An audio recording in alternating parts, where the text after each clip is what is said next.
¿Quiénes pueden servir en el reino de Jesús?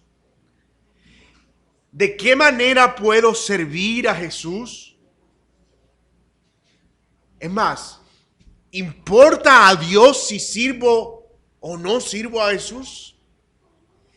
Estas preguntas son muy comunes. Y si te las estás haciendo hoy, eso es una buena noticia porque significa que Dios te está inquietando. Y yo espero, genuinamente espero, que el texto que nosotros vamos a abordar en esta mañana nos dé luz acerca de lo que nosotros necesitamos para responder a estas y otras preguntas que surgen en nuestro andar. Recordemos que luego de la confesión de Pedro, el ministerio de Jesucristo toma una nueva dirección. La identidad de Jesús ya es pública, Él es reconocido como el Mesías, el Hijo de Dios. Así que hay otro rumbo, hay otra manera en la que el Señor empieza a moverse, por así decirlo. Ahora Él es un Salvador que va a ir a la cruz, pero que demanda que le sigan y le sirvan. Y eso es lo que hemos estado viendo en los sermones anteriores. En una discusión en el pasaje inmediatamente antes de este, los discípulos estaban disputando acerca de quién iba a ser el mayor, ya que Jesús, sabemos que tú vas a ser el Mesías y vas a establecer un reino. ¿Por qué no nos dices quién va a ser el mayor en ese reino? Ellos estaban pensando que el reino que Jesús venía a establecer era un reino terrenal y ellos estaban esperando tener posiciones de privilegio. La pregunta, ¿quién va a ser el mayor? Era algo como, Señor, después de ti, ¿quién se sentará a tu diestra? ¿Quién será tu ministro de seguridad, justicia? ¿Quién será quien administre tus tesoros? ¿Quiénes estarán en ese reino? Jesús les deja claro que en el reino que Él viene a establecer, no se trata de a quiénes o quiénes van a ser servidos, sino más bien de cómo deben ellos estar dispuestos a servir. Jesús contundentemente les dice a sus discípulos que la verdadera grandeza del reino está precisamente en eso, en no ser servido, sino en servir. Así que en el pasaje que nosotros vamos a estar abordando hoy, Jesús sigue instruyendo a sus discípulos por medio de enérgicas exhortaciones acerca ya no tanto de la grandeza de servir. Ya Jesús les ha explicado en qué consiste la grandeza del servicio, sino que ahora les va a hablar de lo que implica servir. Y eso lo veremos, hermanos, a la luz de tres encabezados. El primero de ellos, servir al Hijo de Dios no es el privilegio de unos pocos. Servir al Hijo de Dios no es un privilegio de unos pocos. Segundo encabezado, servir al Hijo de Dios trae una gran recompensa. Y el tercer encabezado, servir al Hijo de Dios no es algo para lo que haya estorbo. No es algo para lo que haya algún estorbo. Vamos a ver inmediatamente nuestro primer encabezado. Miren lo que dice el texto en el versículo 38. Juan le respondió diciendo, Maestro, hemos visto a uno que en tu nombre echaba fuera demonios, pero él no nos sigue. Y se lo prohibimos porque no nos seguía. Tan bello Juan, ¿verdad? Tan bello. El apóstol del amor.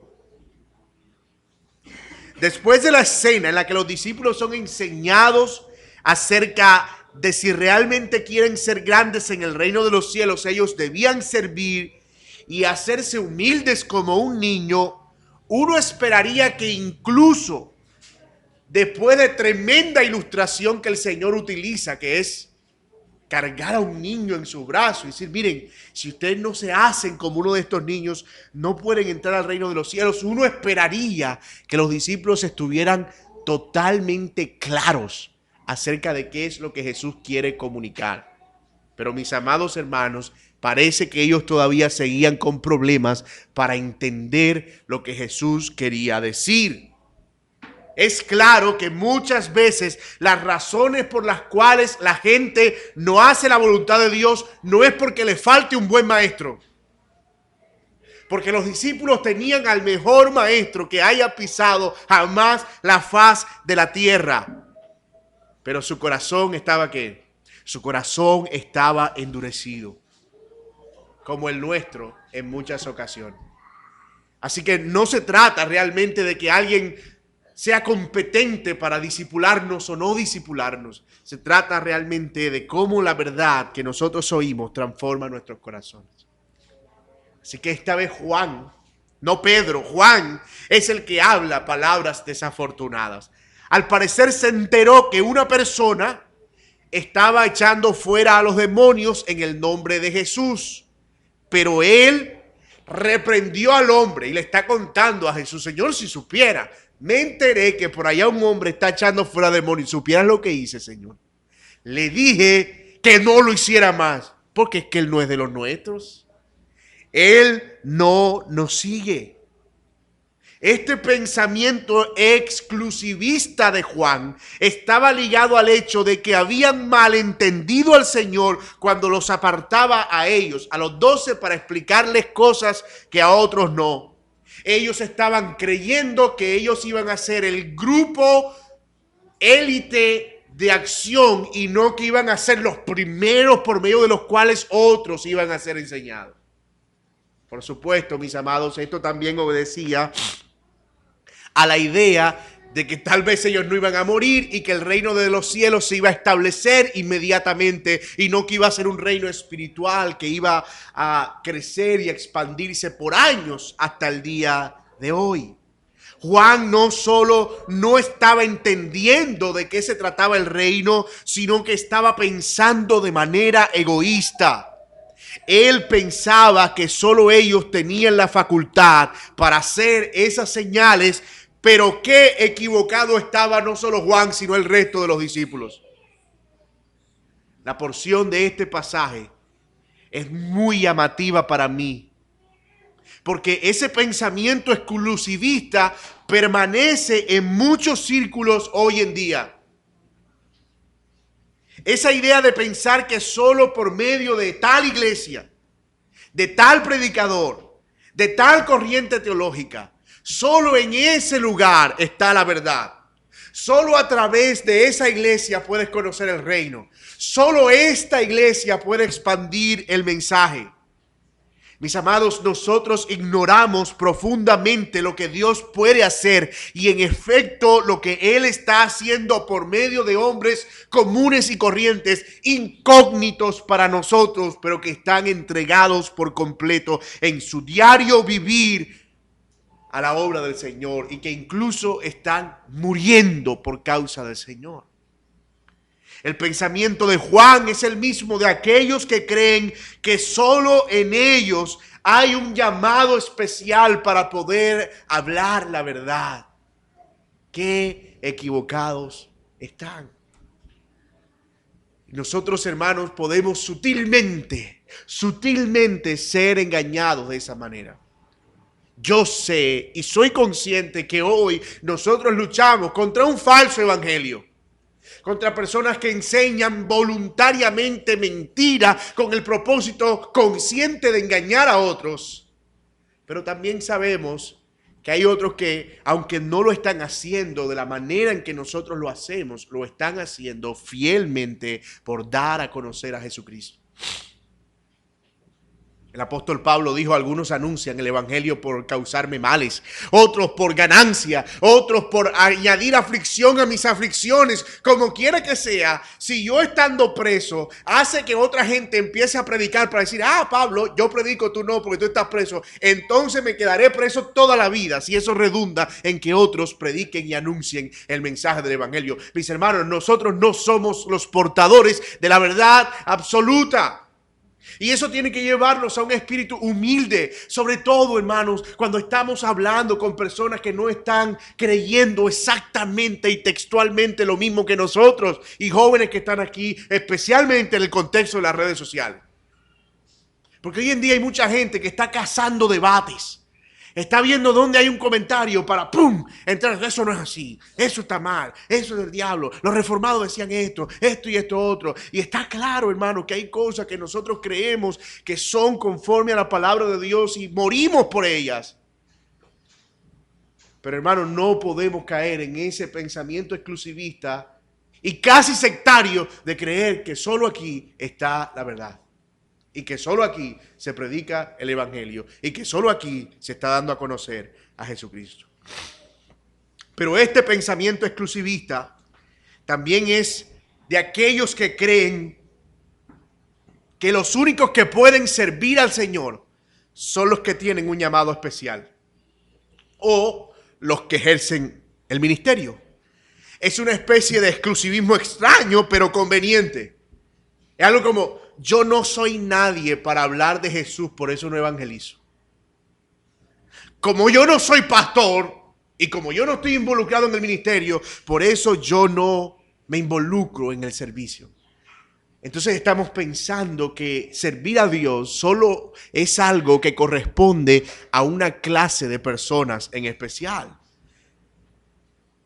Puede que incluso en ocasiones también veamos con cierto menosprecio a personas que tal vez no se ven tan preparadas, que no hablan con entonada elocuencia. Podemos estar preparados para escuchar del púlpito a un hombre con una capacidad de oratoria envidiable, pero nos prevenimos con menosprecio al que lo hace de manera sencilla pero fiel.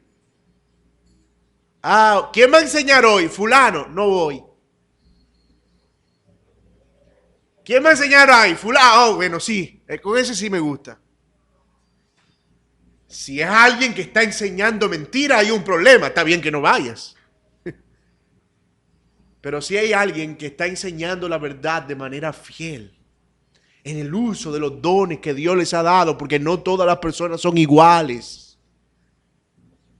Entonces, mi amado hermano, tú no puedes reaccionar como Juan, pensando que solo unos pocos tienen la capacidad de servir fielmente al Señor. Oh, mis amados hermanos de esta congregación, no caigamos en este error tan grande. El servicio a Dios no es una propiedad exclusiva de unos pocos. Si realmente hemos sido llamados por Dios y hemos creído en Él, tanto el que predica como el que sirve en cosas que consideramos pequeñas, asear la iglesia, ayudar a un necesitado, visitar a un enfermo o en áreas de ministerio que no son visibles, que nadie ve, todos ellos están contados como quienes sirven a Jesús de corazón. Y su servicio es valioso. Pablo se refirió a eso en 1 Corintios capítulo 12 cuando dice: hay quienes son manos, hay quienes son ojos, hay quienes son pies y todos nos necesitamos. Y algunas de las cosas que nosotros consideramos más insignificantes terminan siendo las más significativas. ¿Cómo anhelamos los ministerios públicos? Pero mis amados, en una iglesia de 100 miembros no hay 100 pastores. ¿Te imaginas eso? Ni tampoco hay 100 diáconos. Ni tampoco hay 100 cantantes en el púlpito. Ni tampoco hay 100 pianistas. Es un cuerpo en el que cada uno cumple una función. Y cada cosa que hace es valiosa para el reino, lo que nos lleva a nuestro siguiente encabezado. Servir al Hijo de Dios es algo que trae recompensa. Servir al Hijo de Dios es algo que trae recompensa. Mire lo que dice el versículo 39, la respuesta del Señor Jesús. Pero Jesús dijo: no se lo prohibáis, porque ninguno hay que haga milagro en mi nombre que luego pueda decir mal de mí. Porque el que no es contra nosotros, por nosotros es. Y cualquiera que os diere un vaso de agua en mi nombre, porque sois de Cristo, de cierto os digo que no perderá su recompensa. Así que el servicio no es exclusivista en primer lugar, pero en segundo lugar, todo servicio al Señor tiene su recompensa. Jesús responde a Juan de manera enérgica y de paso a sus discípulos. Me encanta esta frase del Señor. Ninguno hay que haga un milagro en mi nombre y que luego hable mal de mí. Eso fue lo que le dijo Juan. Señor, hay una gente allá haciendo milagros en tu nombre. O sea, el problema no era que fueran falsos milagros. El problema no era que estuviera echando fuera demonios en nombre de otro nombre. Ese no era el problema. Lo estaba haciendo en nombre de Jesús. Y Jesús lo que dice es, Juan, yo no le veo problema a eso. ¿Cuál es el problema? Porque si él está echando fuera a los demonios en mi nombre, yo no creo que después esté predicando contra mí. Porque si no, los demonios simplemente no responderían. Juan, ¿cuál es tu problema? En otras palabras, si este hombre está echando fuera demonios en mi nombre, está dando a conocer mi nombre, y lo que está haciendo Jesús aquí es poner la vara del servicio en un alcance muy, pero muy disponible. Si alguien puede dar testimonio de mí, incluso si solo es hablar bien de mí, él me está sirviendo. Jesús le cita una especie de refrán: el que no es contra nosotros, por nosotros es. En otras palabras, si alguien no es nuestro enemigo, es nuestro amigo. Ahora, Jesús no está diciendo aquí que si una persona no es atea o no es detractora frontal de Jesús, entonces es un discípulo. No, él no está diciendo eso. Sobre todo en la época en la que nosotros vivimos, que muchas personas, tú te las encuentras y dices, no, pero yo soy cristiano desde chiquito. Mi abuelo es cristiano, mi mamá es cristiana, mi papá es cristiano, mis tíos son cristianos y yo me sé unos cuantos coritos y voy a la iglesia de vez en cuando. O sea, Jesús no se está refiriendo a ese tipo de personas que, dicho sea de paso, no existían para la época. En la época de Jesús, o eras o no eras, era blanco o negro. Pero no había tal cosa como que a veces soy y a veces no soy. Sobre todo porque ser de Cristo implicaba hacer público el nombre de Jesús como Señor y decir Jesús es el Señor. Entonces eso te iba a implicar morir. Y tú no te ibas a hacer matar por algo por lo que tú no estabas convencido. Entonces cuando alguien empezaba a publicar el nombre de Jesús y a decir Jesús es el Señor, esa persona definitivamente estaba reconociendo a Dios como el Señor de todo por encima de los gobernantes de la época.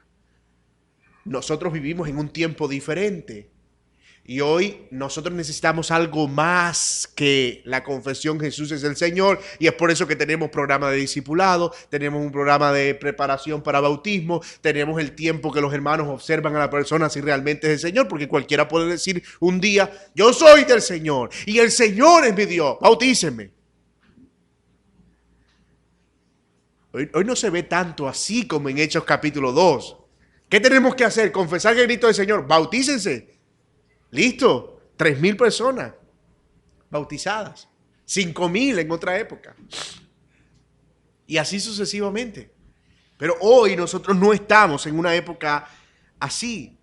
Así que lo que Jesús está diciendo es, si alguien está en favor de mi nombre y proclamando mi nombre, no puede ser al mismo tiempo mi enemigo.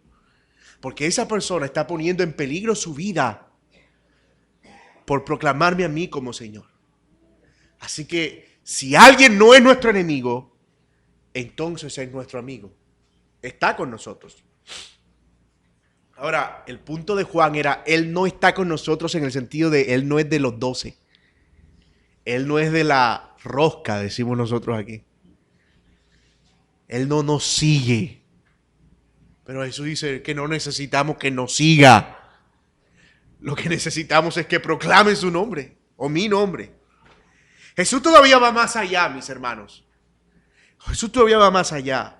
Al dignificar el servicio como algo loable independientemente de la naturaleza que tenga. Note lo que dice el texto. Y cualquiera que os diere un vaso de agua en mi nombre, porque soy de Cristo, os digo que no perderá su recompensa. Jesús le dice a Juan, si incluso se tratara no de un hombre que está echando fuera a un demonio, sino de una persona que en mi nombre está dando un vaso de agua, hermanos, algo tan natural como un vaso de agua, si lo hace en mi nombre, no quedará sin recompensa. Mi hermano, yo no sé si estás viendo lo mismo que yo estoy viendo en este pasaje, pero lo que Jesús está diciendo es que incluso algo tan instintivo, tan natural, tan del ser humano como darle agua a alguien que lo necesita. Si lo haces en nombre de Cristo, estás sirviendo a Cristo.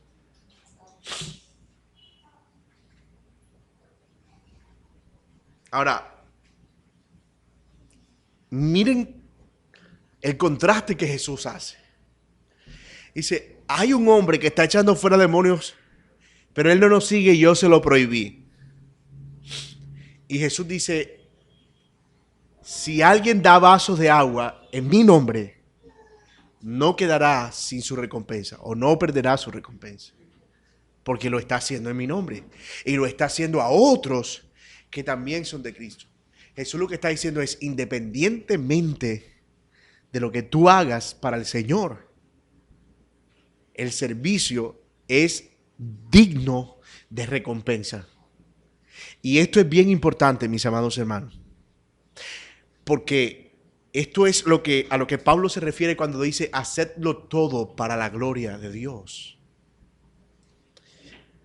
¿Con cuánta frecuencia pensamos que si realmente quiero servir al Señor, entonces debo capacitarme para poder ser un gran expositor de la palabra y el futuro pastor de la iglesia? ¿O debo tener una gran voz? ¿O debo estudiar piano en el Conservatorio de Bogotá para luego poder servir con excelencia? Está bien, si alguien hace eso, está bien, está perfecto.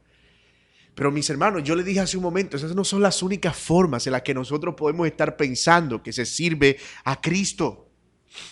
Hay muchas maneras en las que podemos servir al cuerpo de Cristo. Yo sé que usted está pensando en algunas de ellas. No importa qué tan insignificantes nos parezcan, delante de Dios es un servicio digno de recompensa, tanto como el que sirve echando fuera demonios. Ser hospedadores, por ejemplo. Recibir a un hermano en la fe. Ayudar aconsejando a otro. Escucha. Escuchando a un hermano afligido. A veces no hay un mejor servicio que escuchar. Yo no sé si usted ha estado alguna vez en situaciones en lo único que usted no quiere escuchar un consejo, usted lo que quiere es que alguien lo escuche. Pero uno siempre tiene la presión de que si alguien le está contando algo, uno tiene que decir algo. No necesariamente. Santiago dice, vuestros oídos, ustedes sean prontos para oír, tardos para hablar. Y cuando tú te sientas a escuchar a un hermano afligido y déjalo, escúchalo. Tú estás sirviendo a Cristo. Y todo eso es digno de recompensa. Visitar a un enfermo. Auxiliar a un nuevo creyente. Ayudar a alguien que lo necesita. Todas estas son formas hermosas de servir al cuerpo de Cristo. De hecho, el Señor Jesucristo todavía es mucho más enfático en un pasaje en el Evangelio de Mateo cuando dice, miren, ustedes van a entrar al reino de los cielos porque cuando yo tuve hambre, ustedes me dieron de comer. Cuando yo tuve sed, me dieron de beber. Cuando estuve enfermo, ustedes me visitaron. Cuando tuve necesidad de abrigo, ustedes me vistieron. Y ellos dirán, ¿y cuándo hicimos todo esto? Y Jesús dice, por cuanto a uno de mis pequeños lo hiciste, a mí me lo hiciste. Y no es verdad que siempre estamos pensando en el servicio más como algo que me ayude a mí a sentirme bien, a sentirme valorado, a sentirme apreciado, que pensar en el servicio como algo que es para el beneficio de otro. Entonces esas cosas que nadie ve, que nadie aplaude, que nadie está diciendo qué bueno ese hermano que hizo eso, entonces no las hacemos. Porque somos como Kiko del Chavo. Mi hermano, te toca arreglar las sillas, pero una noche antes para dejar todo el lugar limpio y ordenado, para que cuando los hermanos lleguen todo ya esté en orden. No, así que gracias, yo quiero ir a hacerlo y que cuando ellos lleguen me vean que lo estoy haciendo. Porque si no, ¿qué gracia tiene servir si nadie va a ver que yo lo estoy haciendo? O si nadie va a saber que yo lo estoy haciendo. O cuando por acá se está dando gracias al hermano fulano, gracias al hermano fulano, gracias. Estamos anhelando ahí, yo, mi gracias a mí por lo que yo hice. Quiero que reconozcan públicamente lo que estoy haciendo. Oh, mi hermano, eso indica que tú te estás sirviendo más a ti mismo, a tu propio ego, a tu propio deseo de ser valorado y apreciado. Y no estás entendiendo lo que implica realmente servir a otros. Me temo que muchos de nosotros en esta iglesia en particular estamos muy cómodos mientras estamos siendo servidos, mientras unos pocos se esfuerzan con sus dones para alimentarnos, pero que poco compromiso vemos en muchas ocasiones para servir al Señor de acuerdo con los dones que Dios ha dado a cada uno. Es un momento, mi amado hermano, en que por la palabra de Dios debes abandonar ese sedentarismo perverso espiritual que nos mantiene como obesos, que a duras penas pueden moverse para seguir masticando y masticando mientras otros se consumen en esfuerzo. Oh, mis amados hermanos, yo creo que el Señor nos está llamando como iglesia a involucrarnos en servir y en poner nuestra mano en el arado y en dejar de mirar de brazos cruzados esperando a que desfilen los mismos de siempre a hacer lo mismo de siempre. Qué cómodo que es estar en casa y saber que voy a llegar y todo está hecho porque ya hay quien... Ahí está fulano. Ahí está fulano, esto lo hace fulano, esto lo hace fulano y esto lo hace fulano. Y qué cómodo. Pero mis amados, estamos corriendo un gran peligro. Si realmente eres de Cristo, entonces sirve a Cristo. Y la mejor manera de hacerlo es servirle a aquellos que también son de Cristo. Y el mejor lugar donde tú encuentras a los que son de Cristo es la iglesia local en la que Dios te ha puesto. Así que si quieres empezar a servir, empieza aquí.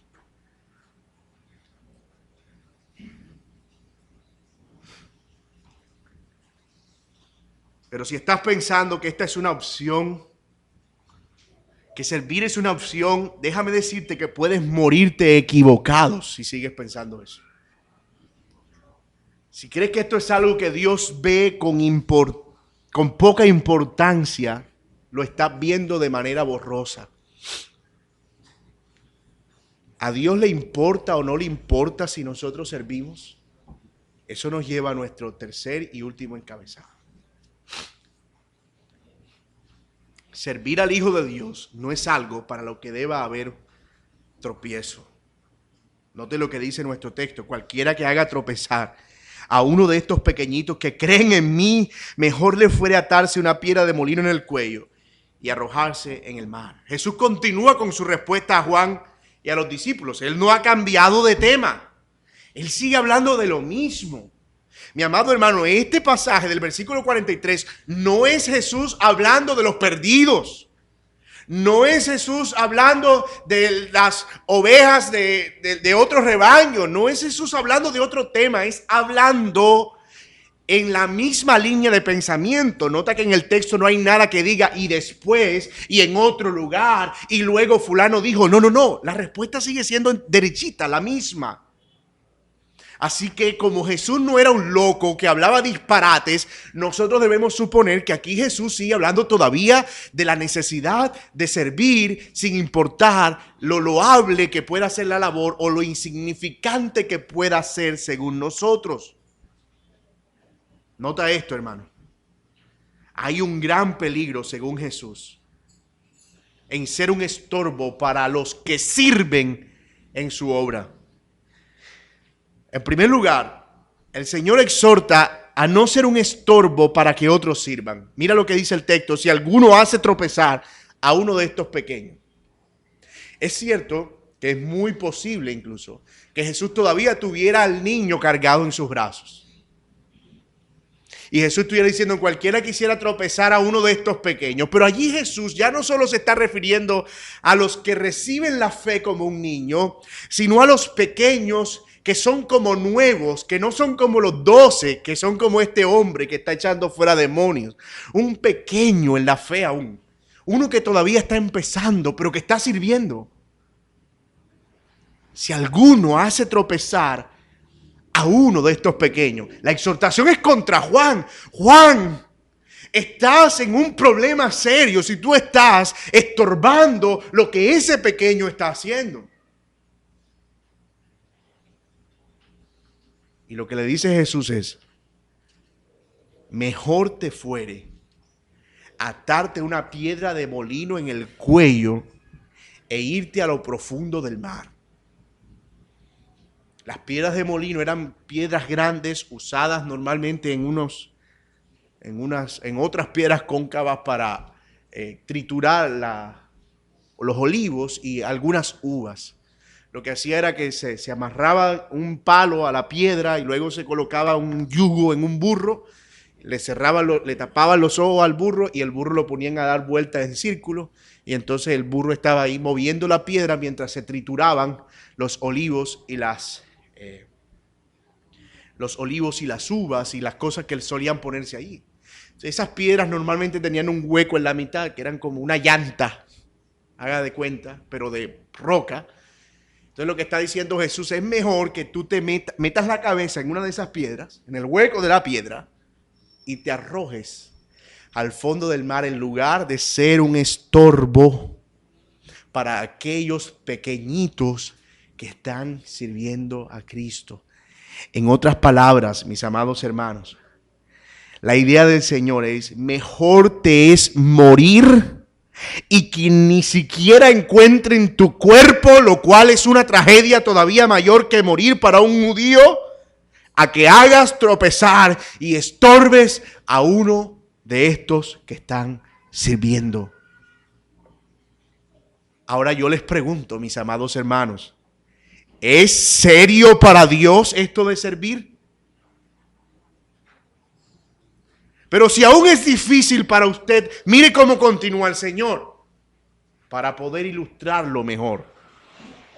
El texto sigue diciendo, si tu mano te fuere ocasión de caer, córtala, mejor te es entrar en la vida manco que con las dos manos ir al infierno y al fuego que no puede ser apagado.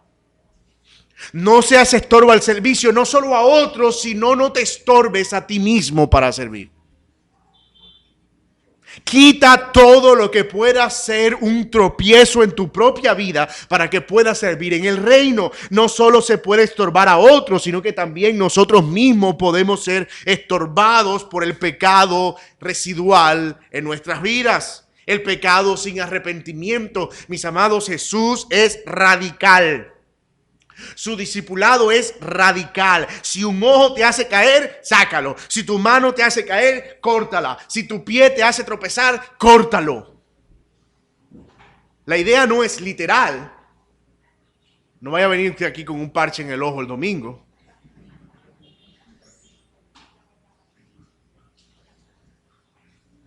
Pero enfatiza el hecho de que debemos luchar de manera radical contra cualquier cosa que nos impida servir y caminar en el reino. Jesús hace aquí una mención interesante. Es mejor estar aquí sirviendo, aunque sea limitadamente, que estar completo y ser condenado en el infierno. La palabra que usa allí es Gehenna, que era un lugar que estaba a las afueras de Jerusalén, donde normalmente se arrojaban los animales muertos y se arrojaba la podredumbre. Entonces era un lugar que expedía muchos gases de olores y lo que hacían era prenderle fuego y los mismos gases mantenían avivado el fuego permanentemente y obviamente por la podredumbre había mucho gusano. Lo que el Señor está diciendo es ese lugar que es una ilustración del infierno de fuego, es solo una ilustración, será tu destino como lo será el mar profundo comido por los peces para aquellos que hacen tropezar a otros. Ahora yo vuelvo y les pregunto, ¿será que Jesús está pensando que servir en el reino sin tropiezos es algo serio? Así como la recompensa por el servicio más insignificante no se perderá, tampoco la condenación y el juicio para aquellos que son estorbo al reino de Dios. Ahora, hermanos,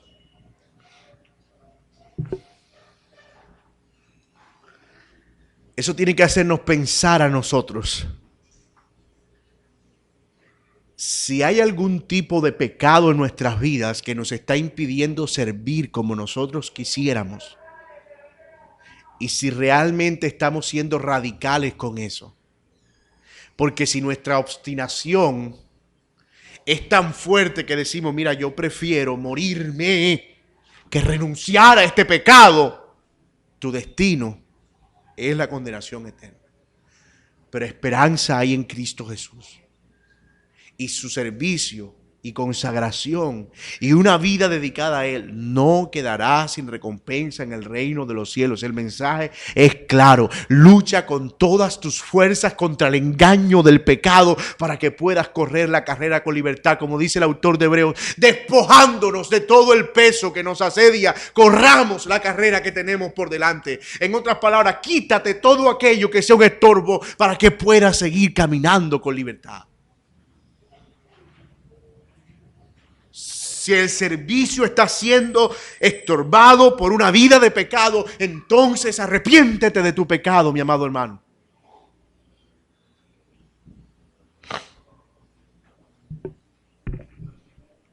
Jesús termina hablando entonces de la necesidad de ser sal y de servir para salar la tierra, de no perder el sabor, sino siempre de cumplir la función de nuestro llamado, de preservar el llamado. Así que las respuestas a las preguntas que nosotros planteamos al principio, en la introducción de este sermón, en lo que yo considero en este pasaje están no solo contestadas, sino enfatizadas. De paso, considero este pasaje uno de los más importantes de este evangelio. El corazón del mensaje de Marcos es este: el Hijo de Dios vino a servir como un hombre para que nosotros también pudiéramos servir en su reino. Si tiene que resumir Marcos, ese es el resumen de Marcos. El Hijo del Hombre vino a hacerse un siervo para que aquellos que creen en Él también sirvan en su reino. O si quiere ponerlo en palabras más poéticas, el Hijo del Hombre dejó su reino para vivir aquí como un hombre sirviendo, a fin de que aquellos que son alcanzados por su servicio ahora puedan también servir en el reino que Él ha preparado para nosotros. Las preguntas eran: ¿quién puede servir en el reino de Jesús? La respuesta es todos, grandes y pequeños, nuevos o no nuevos, maduros, principiantes, ministros y no ministros. Todo el que es de Cristo debe servir a Cristo. Si tú eres de Cristo, debes servir a Cristo. ¿De qué manera puedo servir a Cristo? Fue la segunda pregunta que planteamos en la introducción. De muchas formas. En ministerios visibles, pero también en aquellos que no son visibles. Porque no servimos para agradar a los hombres, sino para agradar al Señor. Cuando sirvo a un discípulo de Cristo, entonces sirvo a Cristo y a la iglesia local, como lo dijimos. La iglesia local es el mejor lugar para eso, aunque no es el único lugar en el que puedo servir a los que son de Cristo. Y la tercera pregunta: ¿importa a Dios si sirvo o no sirvo a Cristo? ¿Qué creen ustedes? Claro que importa. Tanto que nos manda a no ser para nada un estorbo a los que sirven y a eliminar todo estorbo que pudiera estar presente en nuestra vida y que nos impida servir con toda liberalidad. Bendito sea el Señor que nos llama hoy con su palabra. Y si tú aún no estás en Cristo, ven hoy al Señor y arrepiéntete. Y el Señor puede hacerte un siervo suyo para su reino y para su gloria.